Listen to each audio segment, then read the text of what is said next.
वन्यजीव सप्ताहाच्या निमित्ताने कार्स अमरावती आणि राष्ट्रीय सेवा योजना भारतीय महाविद्यालय मोर्शी यांच्या संयुक्त विद्यमाने विद्यार्थ्यांना बुधवार दिनांक 6 ऑक्टोबर रोजी सिंबोरा धरण परिसरात पक्ष्यांची ओळख तसेच स्थलांतरित पक्ष्यांबद्दल माहिती, त्यांचे अधिवास क्षेत्र आणि त्यांच्या संवर्धनाबद्दल माहिती मिळावी यासाठी विषयावर आधारित कार्यक्रमाचे आयोजन करण्यात आले होते। राष्ट्रीय सेवा योजनेचे कार्यक्रम अधिकारी डॉक्टर सावंत माणिकराव देशमुख यांनी हा कार्यक्रम विद्यार्थ्यांसाठी घडवून आणला। मार्गदर्शक म्हणून कार्स अमरावती संघटनेचे पक्षी अभ्यासक प्रशांत निकम यांनी विद्यार्थ्यांना मार्गदर्शित केले। तसेच विविध पक्ष्यांची माहिती आणि नोंद कशा प्रकारे घ्यावी, त्याचा अभ्यास कसा करावा याबद्दल सविस्तर माहिती दिली। भारतीय महाविद्यालयाच्या वतीने नेहमीच वन्यजीव आणि पर्यावरण संवर्धनपूरक कार्यक्रम राबवण्यात येतात।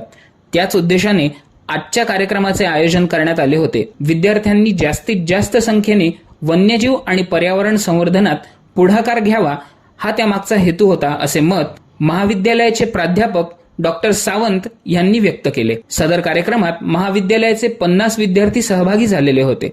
संजय गारपवार, विदर्भ न्यूज, मोर्शी।